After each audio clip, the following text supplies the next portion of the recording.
Good evening, ladies and gentlemen. The purpose of tonight's meeting is to give an overview of the roles and the responsibilities of the Redistricting Committee. Thank you for serving. We will start by giving brief introductions. Then Mr. Wilbur, our county attorney, will then review Charter Section 201, titled Compositions and Districts, as well as the Open Meetings Act. The commission will then discuss the selection of a chairperson and vice chairperson. Mr. Frank McKenzie, our GIS coordinator, will give a short demonstration on the Census software.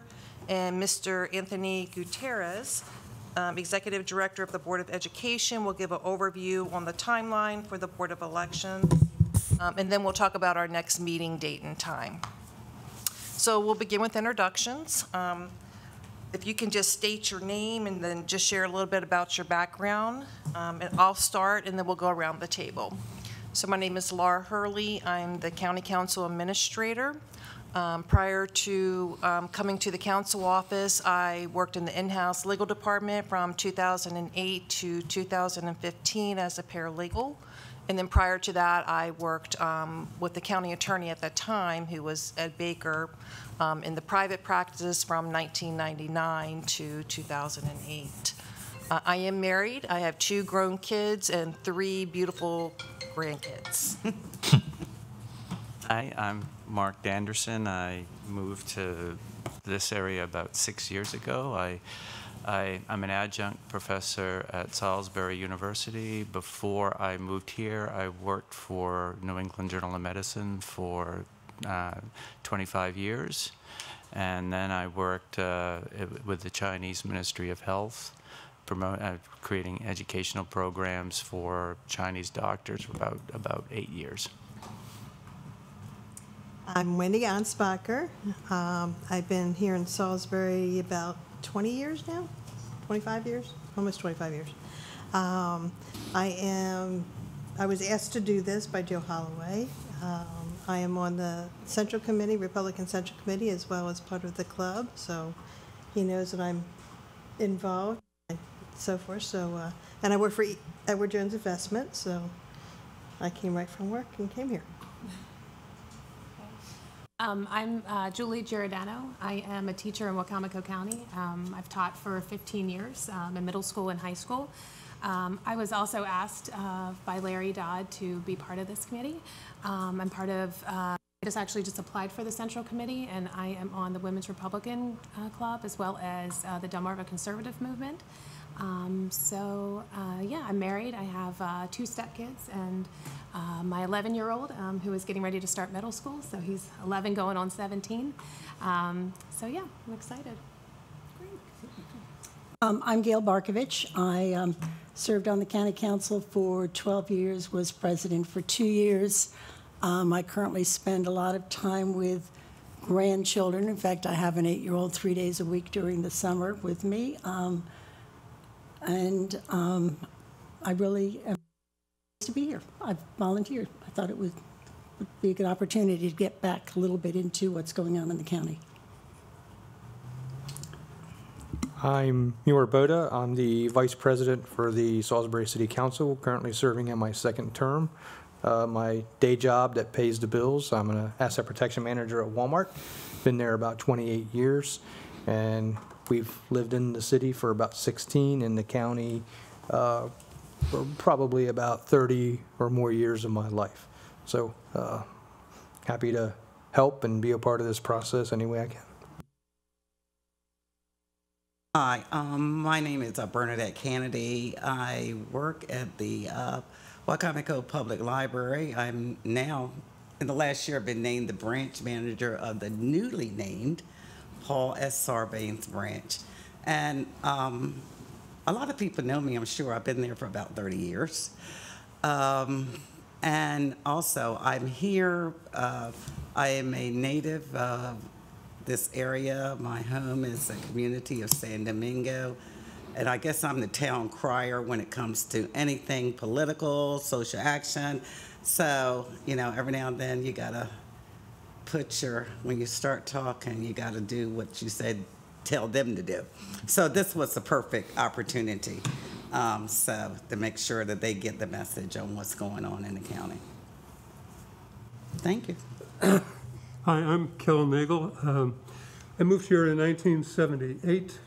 I'm a retired physician, practiced pulmonary critical care and sleep medicine at what is now Title Health, and gets 4 names after I got here. Let's see.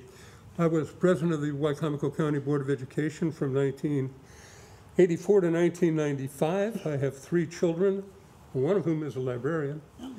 And yeah, one's a lawyer, though. And the other one's a computer guy. I'm active in community players of Salisbury since I got off the school board, basically. And I'm pleased to serve with all of you. Thanks.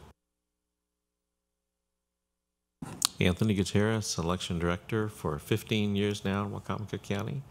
Prior to that, I born and raised in Kansas, and my wife Amy and I have 7 children. And last one at home is going to be a sophomore at Bennett. Can't wait till he hits college. I'm Paul Wilbur. I've lived in Wicomico County my entire life, and I'm here to try to help you any way I can. Thank you. Before we begin with Paul going over the charter provision, I just want to let everyone know this meeting is being recorded on PAC 14. It's not broadcasted live, but it is being recorded, and there'll be replays available for you to watch later. Okay. Paul, if you want to. Sure. So under Section 201 of the county charter, you probably all know we have a 7-member county council. 5 of the members are from districts and 2 are at large. So every 10 years we have the census, and with the census we have to determine, do the district lines that are up on the screen there of the 5 districts, do those district lines need to be readjusted? The charge that you have in the charter is to provide a plan. It says by September 1st. Don't think that's going to happen since we don't even have the final census data yet. But I think Frank will explain, once we do have the proper set of census data, you will have a fairly tight time frame to take a look at the districts and come up with new lines. The charter calls for you to develop a plan which shall provide for council-managed districts that are reasonably compact, contiguous, and substantially equal in population. So that is your charter charge. After you develop a plan, it will be publicized and it will go to the county council for final consideration and adoption. And I think Anthony will be able to explain the tightness of the timeline that we will be on, because he has to prepare for the upcoming primaries in 2022. So that's your quick overview of that section of the charter. Next, we have the Open Meetings Act overview. Right. This is a public body which is considered to be subject to the Open Meetings Act. So I doubt there's going to be any reason that I can think of right now for you to have a closed meeting. So everything will be open, it will be recorded, there will be minutes. I think PAC 14 will record it, and it will be rebroadcast for the public to see. The one point that I think I would caution is, if a majority of you discuss the matters, these redistricting matters, not in a meeting, but elsewhere or by internet, you don't want to do that.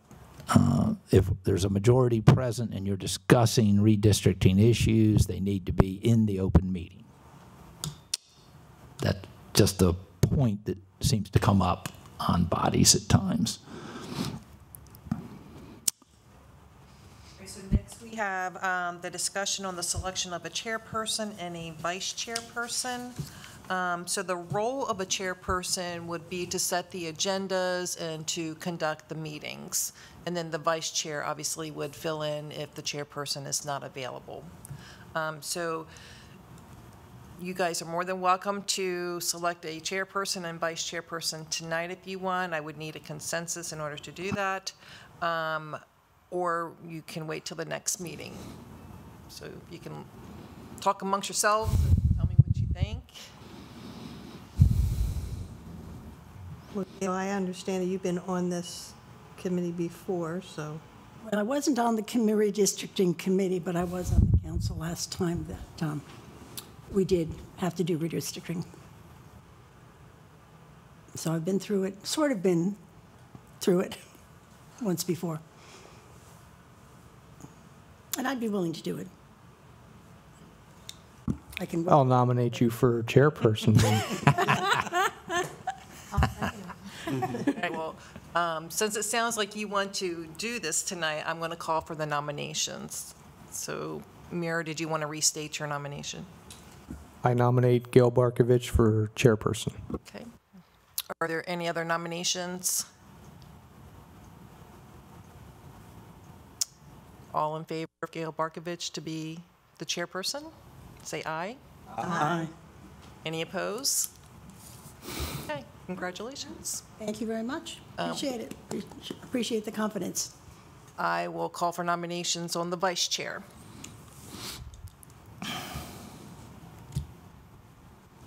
Any nominations for vice chair? It is important that you have a vice chair because if Gail I gets cannot be sick here. or, you know, there's an emergency, it's important that you have someone as a backup. Does somebody want to volunteer? And we can take it from there. Is that, can we go? That's fine. Go that way too? Is that possible? I'll volunteer. Okay. Do we have any other volunteers? Anybody else interested? Call for the nomination. Can I have the nomination for the vice chairperson? Since I asked the question, okay, I would like to nominate Mr. Mark Danderson, is that how you pronounce it? That's correct. As vice chair for the redistricting committee. Any other nominations? Okay. All in favor, say aye. Get a second? They don't need a second. We don't need a second for this. Okay. All in favor, say aye. Aye. Any opposed, say nay. Okay, Great. congratulations. Perfect. Thank you. So next we have the Census software demonstration by Frank McKenzie. Well, first I'll do a little introduction. I'm Frank McKenzie. I work in the county planning office. I've been there for a number of years. I started in 1978, and in 1980 I had my first redistricting situation. Back then it was a paper project. We had paper maps and books with numbers in it. And basically we drew some lines on a map and then look at a book to see what the numbers meant and then try to figure out, you know, how to build the districts. Every year, every census that's occurred, you know, it's been a different process for this. So, you know, the first several I was involved in were paper projects. The last three have been, you know, digital process. And ever since the development of what they call geographic information systems, the computer mapping that you see, that really has assisted in doing this project. So what we have here, you know, I'll go through a little bit of, you know, the workflow, what we've done before. I'll show you some of the paper products we had that the committee came up with. Then I'll kind of walk you through how the redistricting software works, so you kind of get a feel for, you know, the capabilities of what we're dealing with when we're developing this plan. I'm going to walk over to the maps first.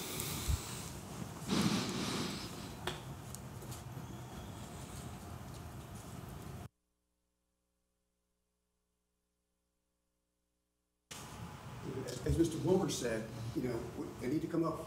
Are they going to be able to hear me speaking out here? Do you think? Can you, can we put the podium mic up there so that way. Let's do this. Sometimes it just doesn't carry. Wherever you like it. I'll just stand that way here.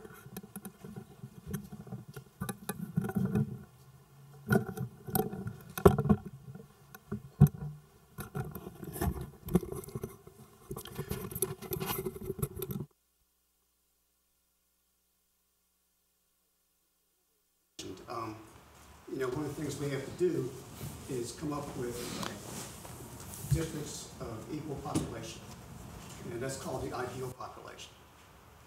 Sorry, we're going to need to make sure this is on. Otherwise we're not going to hear it. Okay.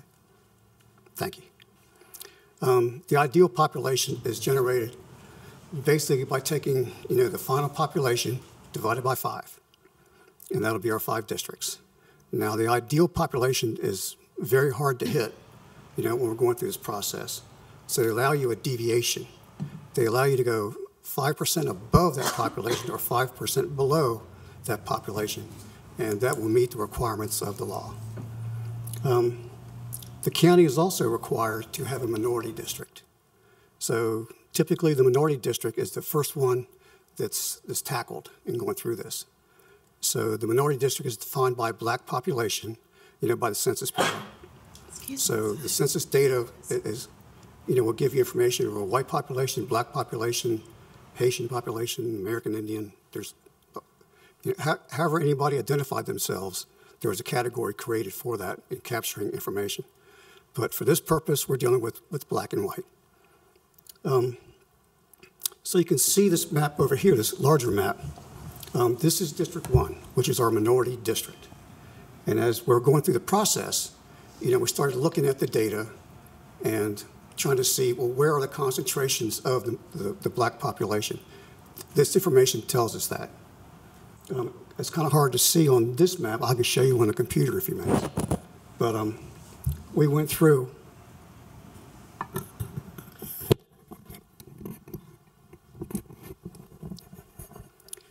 and each of these, you know, this is the list of the 5 districts. Each of these, you know, we've got the adjusted population, which I'll go ahead and tell you about that now. The initial population that's released is the total population. After that, there was a law enacted by the state of Maryland for the 2010 election, census, that required the consideration of folks who are incarcerated. So what they decided to do was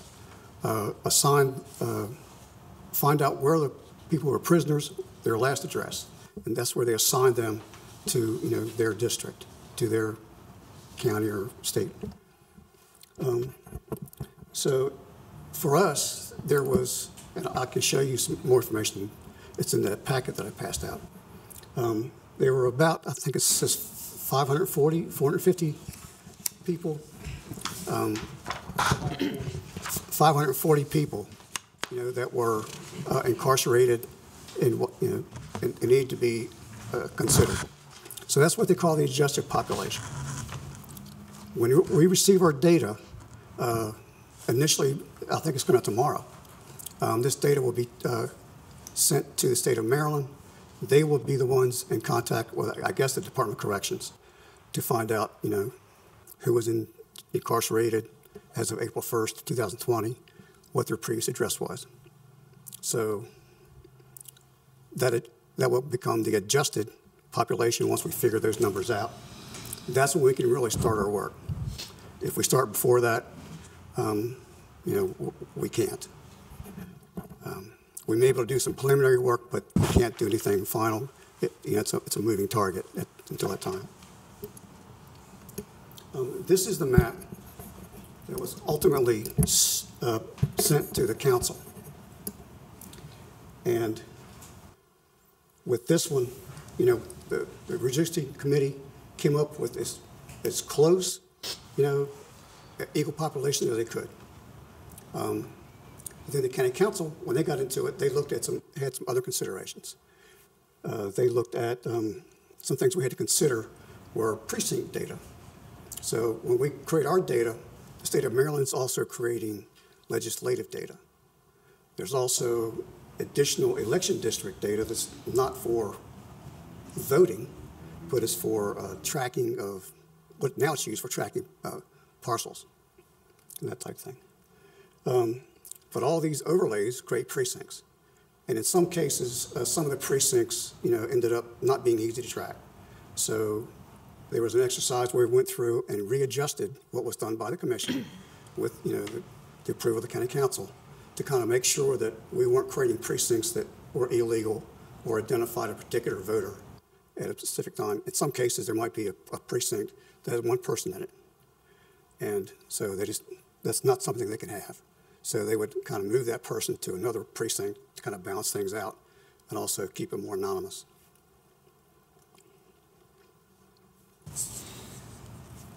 Now I'll show you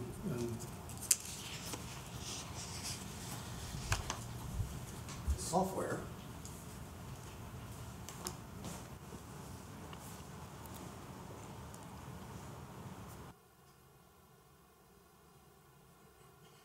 So if you look on the screen, you'll see in the center, there's the map, and you can see each of these lines are the boundaries of a block. And these blocks are established through a variety of different data sources. There's street center lines, there's streams, there are incorporated boundaries, there are the election district boundaries, not the voting election district, but the other election district. So any of these can create a block. And when the census folks are going out in the community, they're assigning numbers to each of these blocks. So you can see in here, I don't know if you can read it very well, but like in this particular block, there are 75 people. There's 26 people in this block. There are 51 in this and 29 in this. As we go through and start building these districts, and I'll show you one I was just testing out.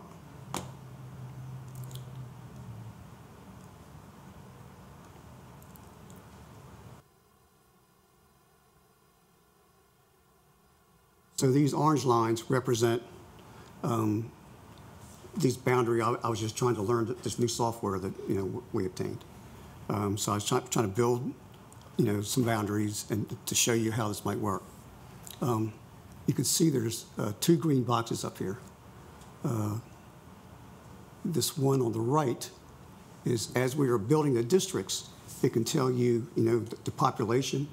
As we start moving population, it'll tell you how many people are in that block that we're moving to another block. It can tell you the racial characteristics of that block, and then the percent of deviation we have as far as meeting our ideal population. So just to show you how this might work, I will go ahead and I'm going to set up a target district. This is District 1 right here in this scenario. So I'm going to take District 1 and I'm going to add a piece of property, a piece of land to it.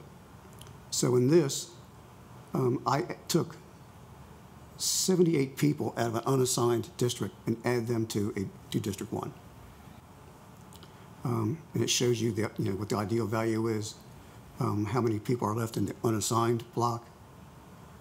I don't want to get too much in the weeds, but I'm just trying to show you some of the capabilities of software.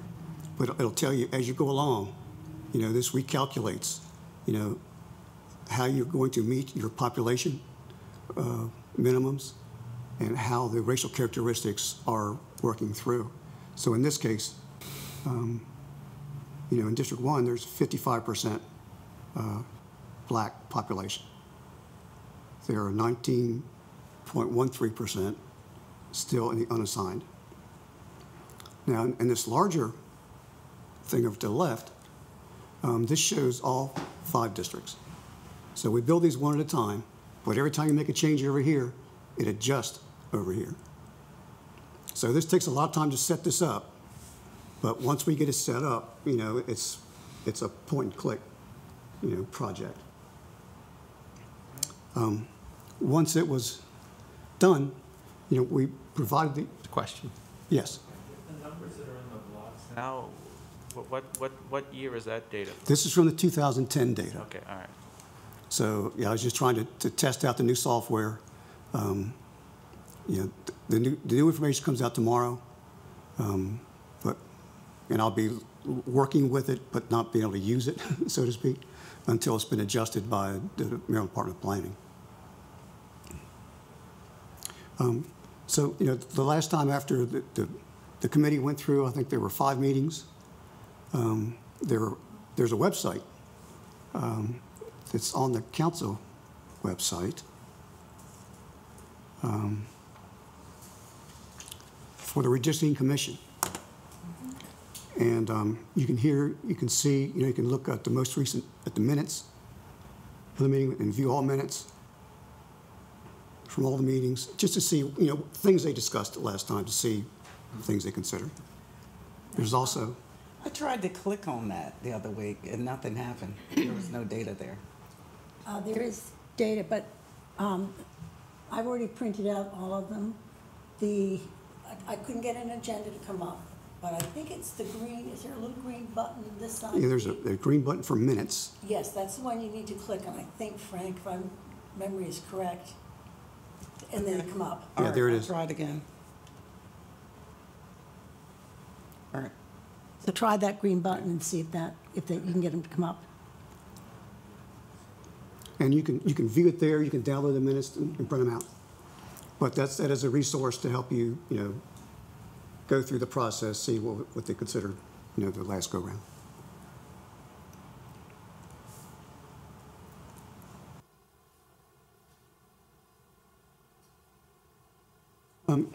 So after, the workflow of this is after you do your process,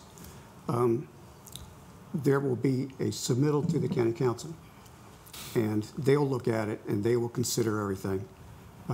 They'll make their recommendations, and then they look at this. Okay, we're talking about changes here.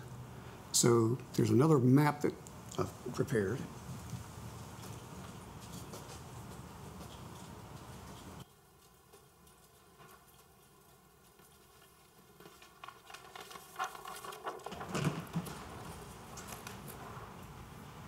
So this map was done for the newspaper. They have to advertise it, according to whatever Mr. Wilbur says they have to advertise. But it kind of shows you, this was moved from previous District 1 to District 2, and it'll tell you the population of that district. So this is given to the council, goes to public hearing process. Then they'll have 1 or 2 public hearings, Mr. Wilbur? One. At least one. To adopt. And the council, at that time will continuously be making their comments to this final product.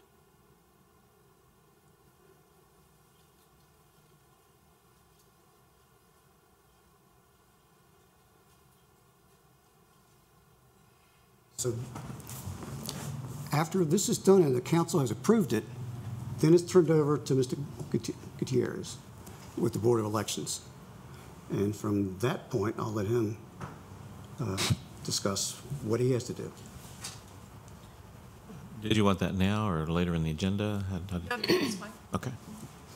Thank you, Frank. So we are, excuse me, kind of the tail end of this project. The June 20, I want to give you the right date, next 2022, we have a June gubernatorial primary. It's the last Tuesday in June. On my calendar, I'm looking at June 28th. We are currently looking at early voting to go back to regular election processes, which means it would go from Thursday, June 16th for 8 days to Thursday, June 23rd. So mid-June is when voters will actually start casting ballots. However, the ballots must be prepared at least 45 days in advance to meet the federal deadline for UOCAVA, that's the Overseas Military and Citizens. And so if you back that up 45 days prior, I won't count it in front of you, but So we're talking, as far as production, probably mid-April. Things probably need to be locked down by the state, and they always want to give extra time. So around April 1st, the state would normally want that all locked down so that they can give it to the printing company. We have a statewide process to provide all the ballots in the state of Maryland to all 24 jurisdictions. That's 23 counties plus Baltimore City. So the State Board of Elections office in Annapolis does that through state contract. Again, we're talking normal, regular processes that hopefully COVID will, be far behind us at that point. It's certainly our hope.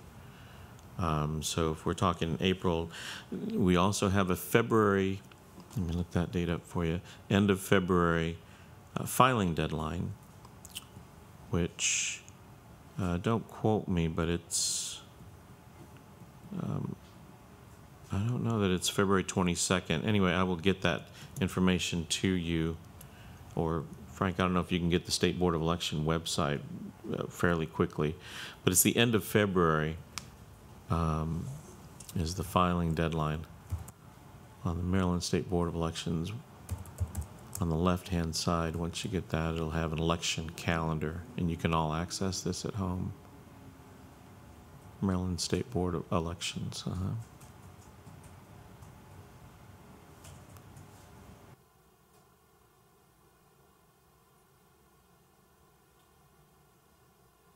Left side under hot topics should be something called election calendar 2022 election calendar, maybe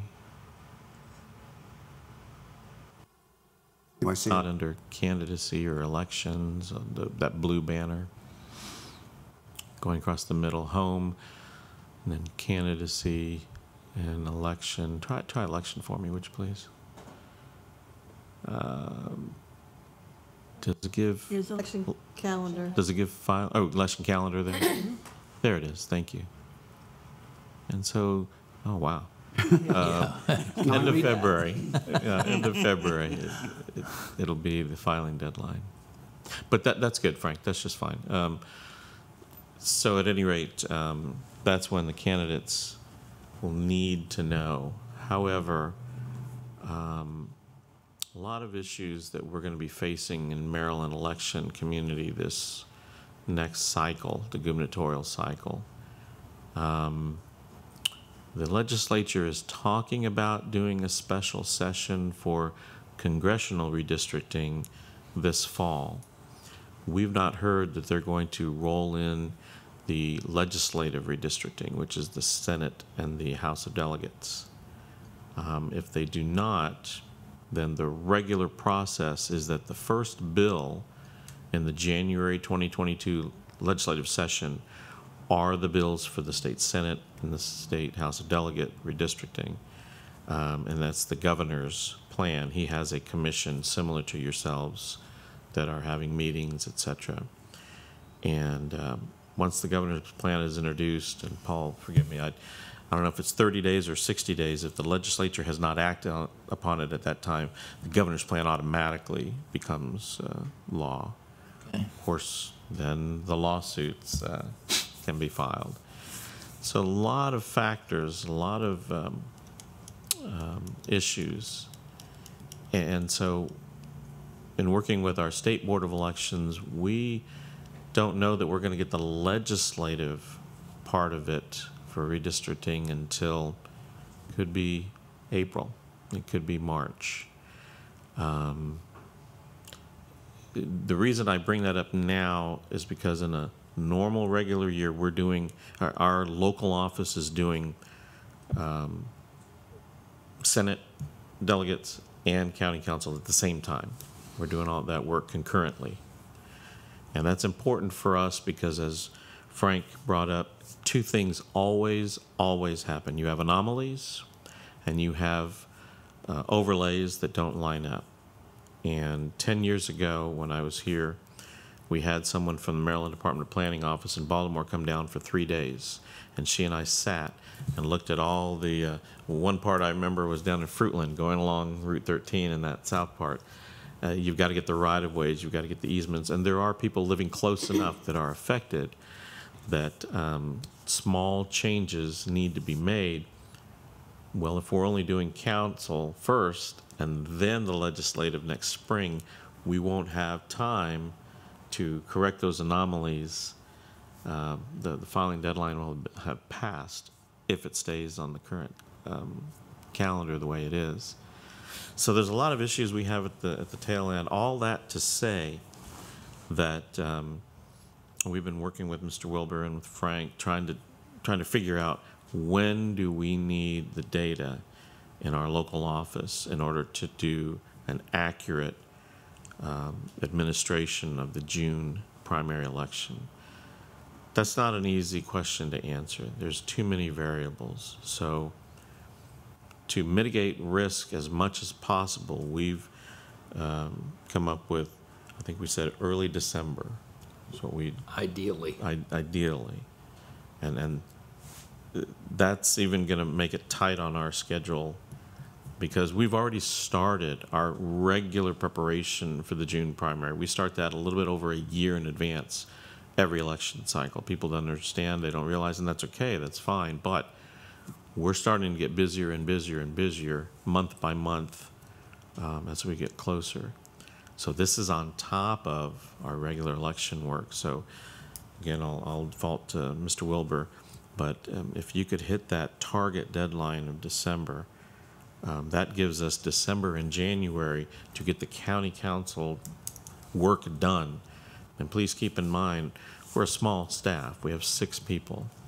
We're going to want to take, Christmas and New Year's vacations, etc., because next year it's a tough year. So now is the regular time for us to give staff maximum leave.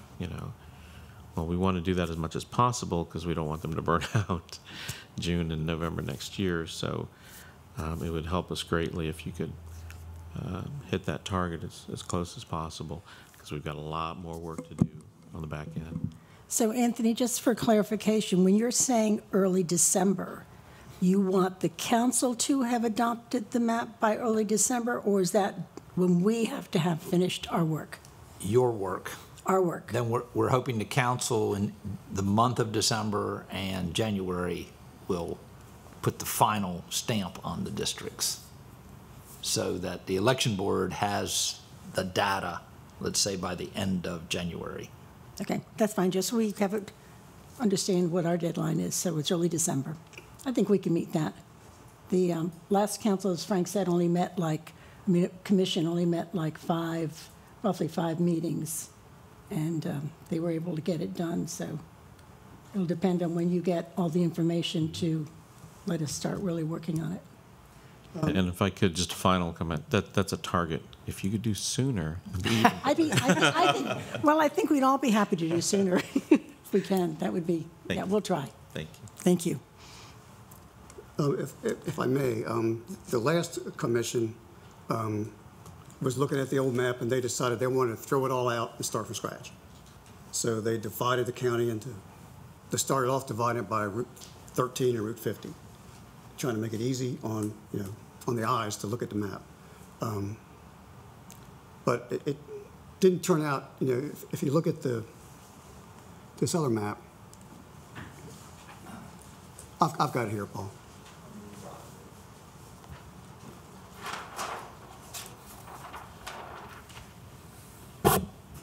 If you could see here, if you look at District 3, they were able to keep part of that running down Route 50 on the east side. They tried to use Route 13 as a dividing line, and they kept it for part of it, but it just doesn't work out that way. But in previous years, the goal has been to move as few people as possible. That makes it easier for this project. It makes it easier on the Board of Elections, to do their work. The more we start moving, the more you start moving these boundaries, the more they've got to change their voter rolls. And we don't want to burden them if we don't have to. And Frank, if I could tail onto that, the work that we do, we have a report called a street file, and it's every segment of every street in the county. And the report is, I'd say, 350 375 pages, single space with address ranges, and we need to know for every segment of that what state senate, what delegate or House Delegate District, Councilmanic, Board of Ed, which follows the same lines, but we've got to get that all proofed. So the data entry part and the computer part is one thing, but it's the proofing that takes the time. And if we're doing that in January, February, before the filing deadline, then we're only doing 5 things at one time, which is, you know, better than if we are doing it in March and April. Now we're doing 7 and 8 things at the same time. We're human. We get tired, you know. When you're going in at 7:30 and it's 5, 6 o'clock at night, and you're trying to proof this tiny print and all these reports, and we absolutely want to get it right. Everybody wants it right. We want that just as much as any voter and any candidate. But when you're asking people to do physical work like that, and accuracy is key, if we can get it sooner rather than later, that's going to help the accuracy of the process and the better election outcome. So next we have all that. Is to decide, when do you want to meet again? I guess I'm going to ask Frank, what do you suggest? Because you're the one that will have the data for us to work with. Well, we don't anticipate receiving the data until sometime in September from the Maryland Department of Planning. There will be a release tomorrow of something that I can start doing some preliminary work with. But as far as something that you guys can really grab a hold of and start doing some good work, it's going to be September sometime. So I can keep in contact with you as I find out from the Maryland Department of Planning when they will be able to release the adjusted data. So are there more adjustments than just incarcerated people, or is that? No, that's it. That's the adjustment. It's incarcerated. Okay. So in the meantime, we're going to have the U.S. Census data tomorrow. Is that what you said? There will be a preliminary release tomorrow. Okay. All right. And Maryland Department of Planning says that they'll release the raw data by end of business tomorrow. Okay. But we'll have to see what that looks like. And last time there were 540 incarcerated people, if I recall. Do we really need to wait for the adjusted data? It's so few. You know, there are 106,000 people in this county. Well, it's up to you. If we start building this map, which we certainly can do, we'll have to come back after the new data comes out and go through block by block, to make sure that we'll have to recalculate all the numbers and see what the new population will be. It may not hurt us at all, but you were saying, okay, so you're saying that we have an error margin of 5%, right? Plus or minus, yes. Right. So based on 2019 data, each district is going to have to be about 21,200 people. Based that 500 isn't really going to make a huge difference one way or the other. It's a small percentage, and I'm presuming that that 500 will be distributed throughout the county. I don't really think it's going to, I think we can get started before the state data comes. I'm staff to the committee, so if you want to start, when this data comes out tomorrow, we're still going to have to look at it closely. There are inherent errors in the data. Last time they had 37 people living at Kmart. They had 20 people living in the medium, of the highway. So those things will pop out, and we have to figure out, okay, how do we work around that? Is that going to be an issue? So we try to identify those things and alert you all to where they are.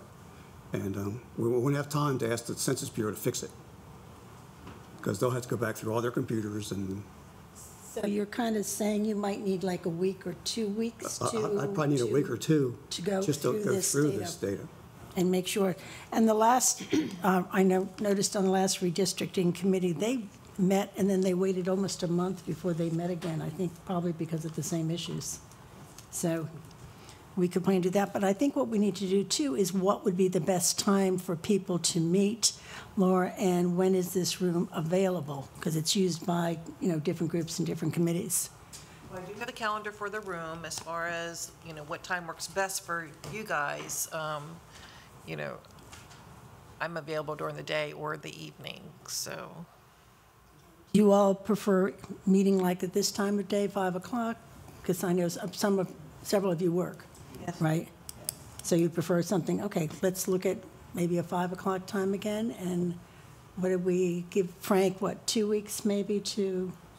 Maybe look at the middle of September Is there any way? or beginning of Six is September. Such a hard time, like. 6 o'clock? Yeah. I have no problem with that, whatever you all Six? decide Like, is, is 6 it's, too late for you guys?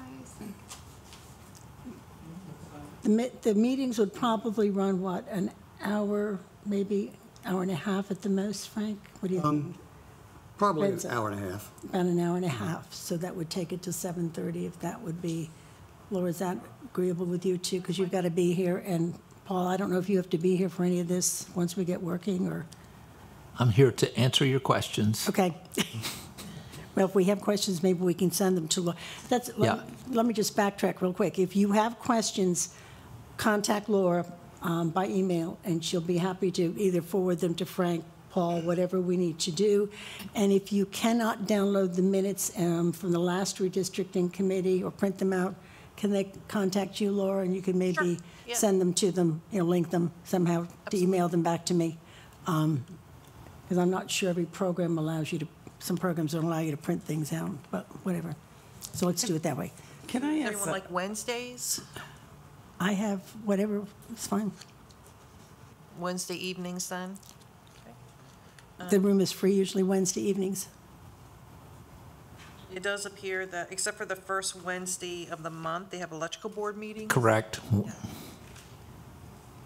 So then, We can look at September the 8th okay. or September the 15th. I just as soon get started as soon as we can on this, as soon as Frank thinks he can have it organized for us by then. Or we can always change it if we have to. Okay. Well, I'm not sure when in September the new data will be out, but I can, see what I can do with the data comes out tomorrow, and at least have something we can discuss. Okay, shall we aim for September 8th? Is that going to be agreeable with everybody? Do you all have a calendar? And it's 6 o'clock.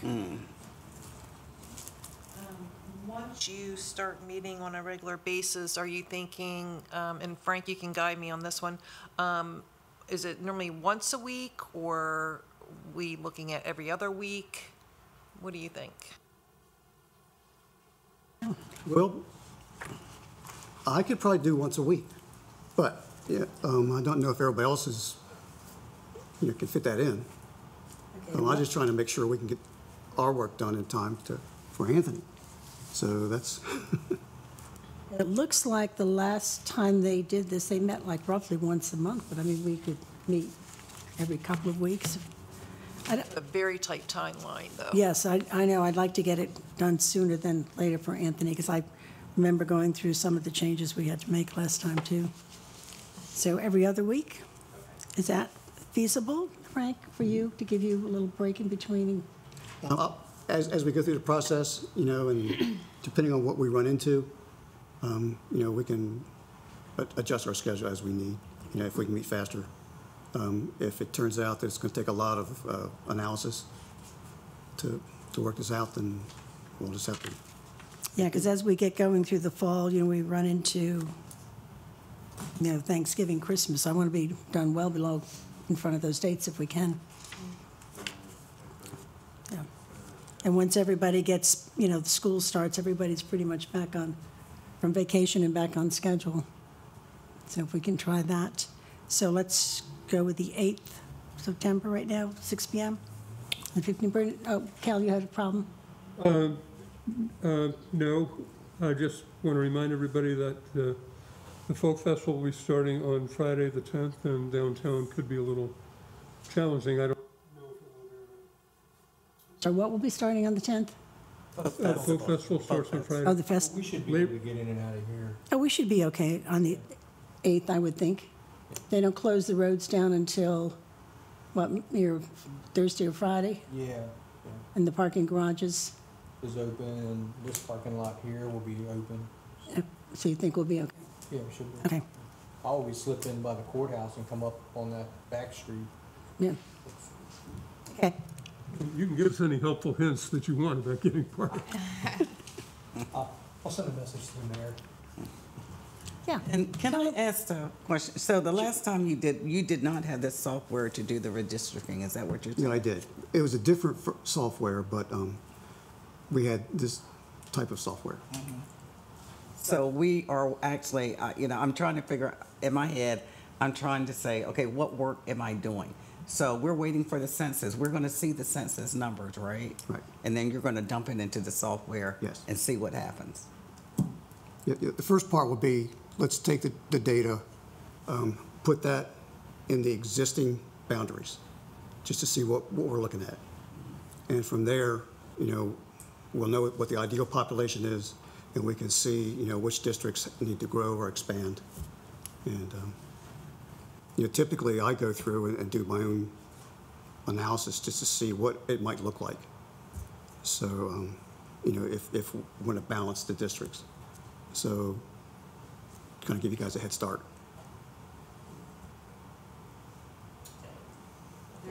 Questions? If not, we'll adjourn. Okay. Yeah. Just one other, I'm sure we're all going to be one big happy family here. Just in case, can I assume we're operating under Robert's Rules of Order? I will leave that to the chairperson. I think that's a good idea. Would you like to make a motion? That's what the last committee did, redistricting. They used the Roberts Rules of Orders. Would you like to make a motion for that? Yes. Okay. We have a motion to use Robert Rules of Order. Do we need a second, Laura, for that? Right. Do I have a second then? Second. Okay. All those in favor, please say aye. Aye. Aye. Anybody opposed? Great. Thank you. Appreciate it. Something else, thank you for your time and tonight as we have our first initial meeting, and I look forward to seeing everyone on September the 8th. Great.